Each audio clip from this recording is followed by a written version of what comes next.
Halo, selamat datang di video yang pertama. Kali ini kita akan membahas satu weapons of influence yang disebut dengan resiprokasi atau sering juga disebut dengan prinsip timbal balik. Inti dari prinsip ini sebetulnya simple, yaitu ketika kita menerima sesuatu, maka kita merasa berkewajiban untuk mengembalikannya. Jadi kurang lebih seperti hutang budi begitu ya. Contoh dalam kehidupan sehari-hari, misalnya aja, ada seseorang mengundang Anda ke pernikahannya. Nah, pertanyaannya, suatu saat ketika Anda ganti yang menikah, apakah Anda merasa berkewajiban untuk ganti mengundang dia? Saya yakin Anda akan menjawab, oh iya Pak ya, kan nggak enak ya, dulu udah diundang, masa sekarang saya yang ganti menikah, saya nggak ngundang ya. Nah, itu adalah contoh yang pertama. Contoh yang kedua, misalnya, suatu saat Anda dikirimi makanan atau kue oleh sahabat Anda. Nah, ketika Anda menerima, maka Anda juga merasa, waduh, saya udah dikirimin ya. Suatu saat pasti ini saya ganti kirimin dia ya. Kan nggak enak terima gitu aja. Nah, itu adalah satu contoh lagi di mana prinsip resiprokasi bekerja pada diri Anda. Atau mungkin contoh yang ketiga ya, ada seseorang yang menolong Anda. Nah, suatu saat di masa depan, ketika orang ini ganti butuh bantuan, apakah Anda juga merasa berkewajiban untuk membantu? Saya yakin Anda juga akan menjawab, ya Pak ya, Anda merasa berhutang budi. Nah, jadi itu adalah tiga contoh di mana prinsip resiprokasi bekerja. Supaya lebih mantap, nah, berikut saya ingin sampaikan satu cerita yang ini saya alami sendiri yang bisa menggambarkan dengan jelas bagaimana prinsip resiprokasi ini bekerja. Jadi ceritanya adalah suatu saat saya pergi makan siang bersama dengan mertua dan istri saya. Nah, di tengah-tengah kita makan siang, saya lihat di meja di ujung sana ada seorang rektor yang juga lagi makan. Dan saya kenal rektor itu ya. Dari dulu saya kepingin memberikan proposal pelatihan presentasi untuk dosen-dosen di universitasnya. Akan tetapi sampai hari itu masih belum kesampaian. Nah, akhirnya saya ceritakan hal itu pada mertua saya. Wah, ini saya kepingin mestinya kasih proposal di tempatnya si Pak Rektor itu. Nah, setelah itu mertua saya memberikan saran, udah kalau gitu nggak usah susah-susah, kamu bayarin aja si rektor itu makan siangnya. Wah, dalam hati ini saya mulai ngomel gitu ya. Waduh, bayarin ya. Iya kalau makannya sedikit, kalau makannya banyak gimana ini? Waduh, akan tetapi ya, jika Anda sudah menikah, tentunya Anda mengerti ya, bahwa lawan negosiasi terberat adalah mertua Anda ya. Akhirnya ya dengan hati sedikit mengomel, saya ke kasir dan saya bayarin tuh mejanya si rektor itu. Selesai dari kasir, saya ke mejanya Pak Rektor itu. Ya saya ngobrol-ngobrol sebentar sambil menyampaikan, tenang Pak ya, bilnya sudah saya settle, makanya udah saya bayarin.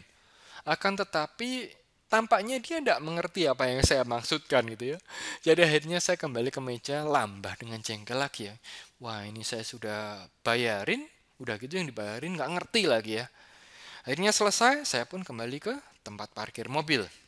Di sana udah siap-siap mengeluarkan mobil, ketika tiba-tiba saya lihat di pintu rumah makan tuh ada seseorang yang tampaknya lagi lari-lari dan kebingungan mencari seseorang. Dan ternyata itu adalah si Pak Rektor itu. Akhirnya saya lewatkan mobil saya, lewat di depan Pak Rektor itu, saya buka kaca jendela, dan waktu itu dia langsung berkata, waduh Pak David ternyata udah dibayarin. Waduh Pak terima kasih, terima kasih. Pasti Pak suatu saat akan saya balas kebaikan Bapak. Nah, ceritanya kurang lebih sudah selesai sampai di sini. Pak, tapi di mana prinsip resiprokasinya? Berikut adalah prinsip resiprokasinya. Misal saja ya, keesokan harinya, saya muncul di kantornya dia sambil tersenyum ramah dan membawa kontrak pelatihan. Pak, ini dia. Saya ajukan proposal pelatihan. Silahkan dipelajarin ya Pak ya. Kira-kira menurut Anda, apakah kemungkinan proposal pelatihan saya diterima itu lebih besar? Saya kira Anda sudah tahu jawabannya ya. Yaitu kemungkinannya akan lebih besar diterima. Kenapa? Karena dia merasa hutang budi, makanya sudah saya bayarin kemarin. Nah, jadi itu adalah kurang lebih inti dari prinsip resiprokasi. Ketika Anda ingin menerima sesuatu, maka Anda harus memberi terlebih dahulu. Memberilah sebelum Anda menerima. Selalulah mulai dengan bertanya pada diri Anda, Siapa yang bisa aku bantu? Yang berikut adalah 3 tips supaya pemberian Anda itu lebih berdampak. Yang pertama, ketika Anda memberi sesuatu, pastikan bahwa pemberian Anda itu signifikan ya. Signifikan artinya adalah apa yang Anda berikan itu benar-benar berarti bagi mereka, ada nilainya. Terus kemudian yang kedua adalah beri di saat mereka tidak menduga sama sekali. Jadi mereka tidak menyangka, tidak harapin tiba-tiba Anda datang dan memberikan sesuatu. Dan yang ketiga adalah personal ya. Artinya orang yang menerima merasa bahwa apa yang Anda berikan itu karena Anda benar-benar memikirkan mereka secara pribadi ya. Jadi hadiahnya adalah sesuatu yang betul-betul personal bagi mereka. Nah, sampai di sini saya yakin ada dari Anda yang bertanya, "Pak, kalau begitu apakah ini seperti menyuap ya atau nyogok?" Bukan begitu juga ya. Bukan nyogok ya ini, tapi tidak lain adalah hukum tabur tuai. Jikalau Anda menyuap, berarti Anda memberi dengan Anda berharap atau Anda meminta untuk menerima.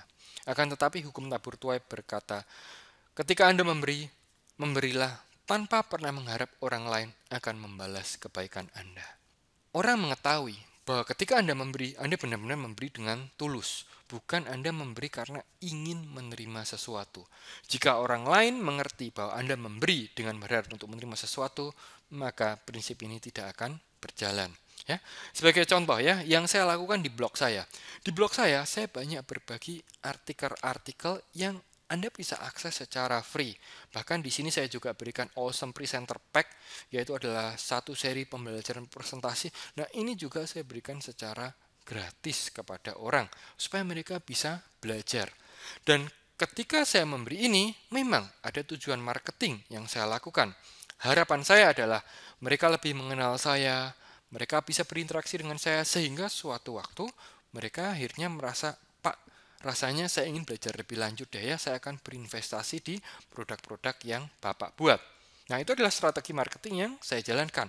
Akan tetapi, apakah itu berarti ketika saya memberikan artikel yang gratis tadi itu hanya untuk supaya Anda membeli produk saya? Tidak ya.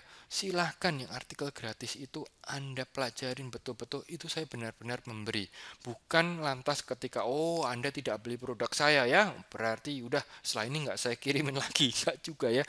Jadi ketika memberi, benar-benarlah memberi dengan tulus. Sekali lagi, prinsip resiprokasi adalah memberilah sebelum Anda menerima.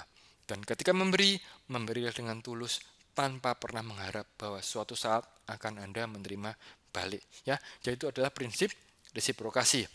Nah, sebelum saya akhiri tentang prinsip resiprokasi ini, ada satu hal lagi ya, yang berupa modifikasi dari prinsip resiprokasi ya, atau the law of contrast ya.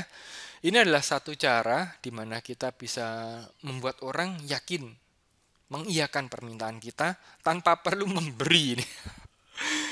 Seperti apa Pak? Nah, ini adalah modifikasi caranya. Ini katanya cocok untuk orang-orang yang pelit dan gak mau memberi ya. Prinsipnya adalah seperti ini. Saat Anda ingin meminta sesuatu dari orang lain, Anda mintanya 2 kali. Permintaan pertama adalah yang besar dan udah pasti ditolak. Setelah itu Anda barusan minta permintaan Anda yang kedua, yaitu sebetulnya adalah permintaan Anda yang sesungguhnya. Nah, saya yakin sampai di sini Anda masih nggak ada bayangan ya. Seperti apa ya Pak ya ini? Supaya jelas akan saya berikan dalam sebuah contoh ya. Dan ini adalah contohnya. Misalkan Anda minta teman Anda untuk jadi sukarelawan yang menemani anak-anak panti asuhan untuk bermain. Caranya bagaimana? Yang pertama adalah Anda minta dulu sesuatu yang besar ya. Contohnya, wah bisa nggak ya kamu temenin anak-anak ini untuk bermain tiap akhir pekan selama 2 tahun penuh ya. Seperti yang kita ketahui ini permintaannya yang besar banget ya. Anda minta teman Anda temenin di akhir pekan 2 tahun berturut-turut. Kemungkinan besar permintaannya akan ditolak ya. Waduh, mereka pikir, wah kalau saya nemenin anak panti asuhan tiap akhir pekan 2 tahun, kapan ini saya pergi kencannya? Kapan ini saya pergi jalan-jalannya ya? Oleh karena itu, permintaan ini ya sebagian besar akan ditolak. Nah, ketika permintaan ini ditolak, barulah Anda mulai di permintaan kedua yang sebetulnya adalah permintaan Anda yang sesungguhnya. Anda berkata ini, wah kalau gitu boleh nggak ya kalau nemeninnya nggak 2 tahun, tapi cuma 1 kali aja deh ya di akhir pekan ini aja. Ketika mendengar permintaan yang kedua ini, teman Anda akan berpikir, waduh, gitu ya. Tadi Pak David permintaannya yang pertama udah saya tolak. Masa yang ini saya tolak lagi ya? Akhirnya mereka mengiyakan permintaan Anda. Nah, itu tadi adalah contohnya penerapan the law of contrast ya. Jadi sekali lagi, Anda minta 2 kali. Yang pertama adalah permintaan yang besar, udah pasti ditolak. Dan permintaan yang kedua, barulah permintaan Anda yang sesungguhnya. So, oke, jadi itu tadi dia adalah prinsip weapon of influence yang pertama, yaitu resiprokasi. Selamat mempelajari, selamat mempraktekkan, dan sampai ketemu di video yang berikutnya.